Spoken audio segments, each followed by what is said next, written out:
On va reparler de mon amour de toujours. On va reparler de France Télévisions, messieurs, dames. Oui, le service public absolument magnifique qui fait encore parler de lui. Comme à leur habitude, eh bien ils font énormément parler d'eux en ce moment, puisque là, ils sont dans un processus judiciaire enflammé, dans tous les sens. C'est tout feu, tout flamme, ils y vont tout chousse, comme ça. Wouhou, c'est parti dans la descente de la justice. Là. Tout simplement pourquoi ? Parce qu'ils portent plainte contre CNews, contre Europe 1 et contre le JDD. Oui, ces trois organes-là. Évidemment, pourquoi ? Parce que Bolloré, toujours, comme d'habitude. Donc, la fameuse guéguerre de CNews, de France Télévisions contre CNews, etc., elle se fait encore ici avec notre argent. Et oui, parce que c'est les Français qui vont payer via leurs impôts, les processus et les procédures, judiciaires de France Télévisions envers ces trois médias-là. Et le pire, c'est que France Télévisions leur demande, attention, 1 500 000 € de dédommagement. Rien que ça. Ça donne le tournis. Et on va regarder ça dans cette vidéo. Vous allez comprendre un peu tout ce qui se passe autour de ça. Mais c'est absolument catastrophique, encore une fois. Ce service public mérite de se faire privatiser, mais tout de suite. Il faut le privatiser, c'est fini, il faut arrêter. Sauf que après, voilà, quand on voit que Macron veut sortir un label de qualité et de confiance pour les médias qu'il estime lui-même c'est-à-dire que CNews, etc., n'auront pas le label de qualité voulu par la Macronie. En revanche, France Télévisions, ils auront tout. C'est pour ça que moi j'appelle ce label-là, c'est le Wall Label. Et oui, parce que c'est le label de t'as dit voilà, ok, voilà, c'est bon, c'est vrai. Alors, tu fais pas de désinformation, c'est très bien le service public. Et à côté, les méchants de CNews font de la désinformation. Et ils se font traîner en justice. Ouh. C'est ridicule. Bref. C'est lunaire, c'est les nouvelles politiques autour de France Télévisions et on va regarder ça tout de suite avec un extrait ici sur France Inter. Oui, le fond de la cave du communisme de France Télévisions et on va écouter ça. T'imagines, t'es vieux, aigri, toute la journée, tu regardes Pascal Praud chier sur les Arabes et les trans, et t'es là, ah oui, c'est vrai que les musulmans, quand même... je me suis chié dessus. J'ai mal au bras gauche. T'es mort. T'arrives dans la vie d'après et ton premier réflexe c'est de demander s'il y a une téloche pour continuer à mater l'heure des pros. Mais terrible quoi, mec, t'es mort quoi. Donc ça, c'est une chronique qui est censée être rigolote. Putain, sans déconner, l'humour de gauche, il va falloir arrêter. Achetez-vous des burnes et faites rigoler les gens. Arrêtez de nous sortir des trucs. C'est nul à chier. Littéralement, c'est éclaté au sol. C'est quoi cet humour de merde ? Mais qu'est-ce que ça doit être chiant des soirées avec des gauchistes, mon Dieu. Aïe, ça a l'air d'être tellement naze. Genre là, elle en est fière de sa petite chronique sur Pascal Praud. Les autres derrière qui rigolent. Mais vous êtes des demeurés, c'est un truc de fou. Faites-vous consulter, allez consulter, faites-vous soigner, c'est mieux dans ce sens-là. Sans déconner, ça devient mais tellement ridicule. C'est incroyable. Ici, pareil, on a une autre séquence qui a fait pas mal parler d'elle, puisqu'il s'agit d'une séquence ici avec Karine Gailly. Si, c'est ça. C'est Karine Gailly. Karine Gailly, je connais pas, ça a l'air d'être une journaliste ou je sais pas quoi, je connais pas très bien. Eh bien, tout simplement, écoutez ce qu'elle dit. Je suis contre les jeux vidéo. Voilà, comme ça commence direct, et vous allez voir pourquoi. Parce que jeux vidéo, pampan, c'est pas intéressant, Quand j'étais petite, j'ai été interdite de console et je remercie mes parents finalement. Écoutez, très bien. Écoutez, formidable. On en fera un débat. C'est la journée mondiale des jeux vidéo il y a 2 jours. Il fallait faire un débat là-dessus. Mais c'est vrai, vous vous rendez compte l'addiction qu'il y a? Je sais pas, moi j'ai acheté une Switch, j'en suis très contente. Qu'est-ce que vous faites? Je joue à Mario Kart. Quand je mets. Qu'est-ce qu'il y a? Mais quoi, Karine? Elle est pas seule, il y a des millions, 40 millions de Français qui jouent. Oui, mais bon. J'ai acheté des jeux de Game Boy, je rejoue à Dr Mario. Karine, t'es pas la première à jouer sur ton smartphone au Scrabble ou un truc mais comme attends, ça. le Scrabble c'est un jeu intelligent. C'est un jeu. Voilà, donc les jeux vidéo sont pas intelligents parce que ces gens-là ne voient que le jeu vidéo comme Pampan, Fortnite, Call of Duty. À côté de ça, Clair Obscur, etc. C'est pas des jeux violents, c'est des jeux qui te proposent une expérience scénaristique, qui te proposent une immersion dans un univers, qui te font voyager, qui te font rêver. Et t'en as une tétrachier de jeux comme ça. Mais eux, encore une fois, sont biaisés dans leur petit truc de bobo. De gna gna pampan, Call of Duty, c'est nul. Vidéo. C'est un jeu vidéo. Non. Le Scrabble, c'est un jeu où tu dois trouver des mots et donc il y a quand même une réflexion. C'est pas Call of Duty. C'est une blonde qui nous fait la leçon sur du Scrabble. Bon, s'il vous plaît, quoi, arrêtez. Ah, je sens que cet extrait-là, et on va encore me dire qu'est-ce que t'as contre les blondes? Ah, je suis désolé, c'est une blonde qui nous fait la morale pour jouer au Scrabble. Vous voulez qu'on en parle ou pas? Ça, c'est de l'humour de droite, hein. Prends-en de la graine, l'autre gauchiste, là. Tu dois tuer des gens, enfin, ne compare pas l'incomparable. Call of Duty, Kevin, peut-être qu'il joue au Scrabble avec sa PlayStation. Aïe, aïe, aïe, aïe, aïe, aïe, aïe, aïe, aïe. Toujours à côté de la plaque, hein, ces gens. Ici, on a quoi d'autre? Donc, on a cet article très intéressant qui... donc, on va aller sur l'article juste après, mais d'abord, il faut quand même comprendre ça. France Télévisions et Radio France réclament 1,5 million d'euros de dédommagement à CNews, Europe 1 et JDD. L'État actionnaire n'a pas été informé par cette action en justice intentée par les groupes publics. C'est ça qui est... J'ai pas les mots. J'ai pas les mots tellement c'est ouf. Écoutez bien. France Télévisions porte plainte et emmène CNews, Europe 1 et le JDD, qui font partie quand même des trois... Enfin, c'est quand même trois grands médias en France. Hein. CNews, c'est les premiers en termes d'audience, je crois. Ils dominent absolument tout le monde. Et derrière, Europe 1, c'est pareil, c'est un grand média. Le JDD, c'est un grand média aussi. Plus petit que ses concurrents, mais quand même c'est un média qui s'est imposé au fur et à mesure des dizaines d'années depuis qu'il existe, hein. Je sais pas depuis combien de temps, mais le JDD, enfin tout le monde connaît le JDD, donc c'est quand même pas des médias de clampin, d'accord? Et à côté de ça, vous avez France Télévisions qui emmène ces trois grands médias en justice sans prévenir la France. Et oui, parce que l'État est actionnaire dans France Télévisions, c'est un média public, enfin c'est un organisme public, donc l'État est actionnaire de cet organisme public, au même titre qu'EDF ou plein d'autres choses. L'État est actionnaire de ça. Et ils sont même pas au courant. C'est-à-dire que France Télévisions, sous la direction de Delphine Ernotte, ont intenté eux-mêmes, directement, sans en informer les actionnaires, ils ont intenté eux-mêmes l'action en justice qui va traîner tout le groupe contre les trois autres groupes. Est-ce qu'on se rend compte de la dinguerie que c'est? C'est lunaire. Je ne sais pas où on habite. Dans quel monde se croit Delphine Ernotte et ses collègues? Dans quel monde elle se croit? Et vous allez voir que ça va aller plus loin que ça.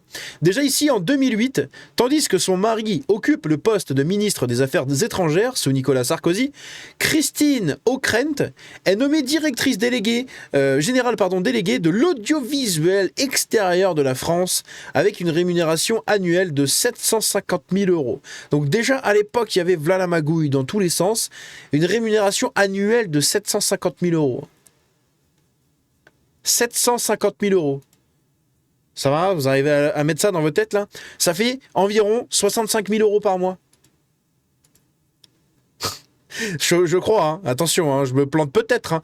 Mais logiquement, je ne suis pas demeuré. Hein. Si on fait 750 000 divisé par 12, 750 000 divisé par 12, 62 500 euros par mois. Voilà. Vous avez des gens qui ont touché, à l'époque, 62 000 euros par mois d'argent public pour être directrice générale déléguée de l'audiovisuel extérieur de la France. Messieurs, dames, oh là là là là. 62 000 euros par mois, bordel de Dieu. Oh, ça donne le tournis tous ces chiffres, hein, n'est-ce pas? Et donc ici, avant de plonger dans l'article, on a un truc aussi intéressant, c'est qu'il y a une commission d'enquête sur l'audiovisuel public, hein, donc je le répète, une commission d'enquête sur l'audiovisuel public qui débute ce mardi à l'Assemblée nationale pour une durée de 13 semaines. Déjà, 13 semaines. Voilà, 3 x 4, 12, ça fait 3 mois et 1 semaine. Donc là, on est fin novembre, donc la première semaine jusqu'à début décembre. Donc en gros, ça va finir... ça va faire quoi? Ça va faire janvier, février, mars. En gros, ça va faire jusqu'à mars. C'est une commission sur l'audiovisuel public qui va durer jusqu'à mars. Les personnalités convoquées sont les suivantes. Et c'est là que c'est lunaire, encore une fois. On a Rachida Dati, ministre de la Culture, hein, donc c'est normal. François Hollande, je sais pas pourquoi. Xavier Niel, je sais pas pourquoi. Mathieu Pigasse, ça je comprends pourquoi. Ah oui, Xavier Niel et Mathieu Pigasse, parce que c'est des gens qui, via leur société, je sais plus comment là, ils ont, en fait, ils produisent l'émission C'est à vous, etc. Ils ont d'autres émissions comme ça. Et c'est un groupe qui a été créé par Xavier Niel et Mathieu Pigasse. Derrière, on a Léa Salamé, présentatrice du JT de France 2 et femme d'un candidat politique, hein, bien évidemment. Élise Lucet, bon, qu'on ne présente plus. Patrick Cohen, qu'on ne présente plus. Thomas Legrand, qu'on ne présente plus. Hein. Nagui, qu'on ne présente plus non plus.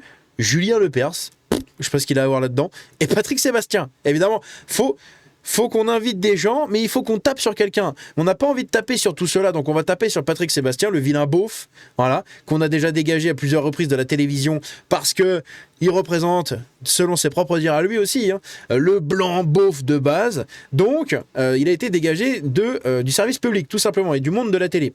Bref, donc ça, c'est une commission d'enquête sur l'audiovisuel public. Est-ce que vous voyez quelque chose qui vous dérange ? Moi, oui. Où est Delphine Ernotte ? Allô ? C'est quand même la principale concernée de tous ces trucs à France Télévisions. Où est-ce qu'elle est ? Moi, j'aimerais bien savoir où est-ce qu'elle est. Qui est le demeuré qui a fait cette liste sans inviter la principale concernée, qui n'est autre que la directrice, la présidente de France Télévisions ? Elle est où ? Pourquoi elle n'est pas convoquée ? Donc, c'est les infos qu'on a via le Figaro. Je tâcherai du coup de suivre un peu ce qui se passe à ce niveau-là. On verra, ça se trouve, elle sera invitée plus tard. Mais en tout cas, dans la première liste qui est annoncée, il n'y a pas du tout Delphine Ernotte.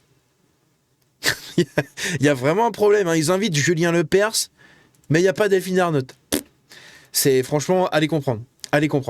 Et donc ici, dans un article, on apprend quelque chose d'assez intéressant, puisque il y a un journaliste ici, comment il s'appelle Tristan Walek, donc c'est lui là que vous voyez, Tristan Walek qui anime, hein, c'est un journaliste qui dirige en gros Complément d'enquête, voilà. C'est un journaliste de Complément d'enquête de l'émission sur France 2 et en fait il essaye tout simplement de faire venir les gens de CNews dans son émission pour les débunker, les déglinguer, je crois. Hein. Je pense que ça doit être ça le projet de base derrière, parce que c'est quand même ridicule. Hein. Ils font un complément d'enquête à charge contre CNews et le mec les harcèle pour les faire venir. Un timing qui ne fait pas l'unanimité, même à France Télé. Sauf coup de théâtre, France 2 diffusera ce jeudi 27 novembre un numéro inédit de Complément d'enquête consacré à CNews, devenue la première chaîne info de France. Et c'est ça qui les emmerde. Lilia Melkonian, journaliste de la rédaction du magazine présenté par Tristan Walek, planche sur cette enquête depuis le début de l'année 2025. En mars, elle tournait des séquences au Palais de justice de Paris, à la suite de la condamnation en appel de Jean-Marc Morandini à 2 ans de prison avec sursis pour corruption de mineurs. Ça aussi, c'est scandaleux. Hein. Lui, là, il dégage. Hein. Je comprends pas, en fait, pourquoi ce mec est toujours à la télé. Hein. Il a fait des trucs chelous avec des gosses, il se casse, en fait. Tu dégages. Tu dégages si tu prends pas une PDM au final au passage. Hein. Tu devrais, hein, mais bon. La reporter recueillait des témoignages de victimes de celui qui est devenu l'un des animateurs phares de la chaîne. Et c'est pour ça hein, qu'il dégage pas. Mais moi, c'est un truc scandaleux. Hein. Je ne soutiens absolument pas la présence de Jean-Marc Morandini de merde dans cette émission. C'est un présentateur que je déteste, littéralement. Je déteste ce qu'il est, ce qu'il représente, comment il est. Et quand il y a eu cette histoire-là, je ne comprends pas en fait qu'il puisse être maintenu là. Bref, de toute façon, je regarde plus la télé, donc...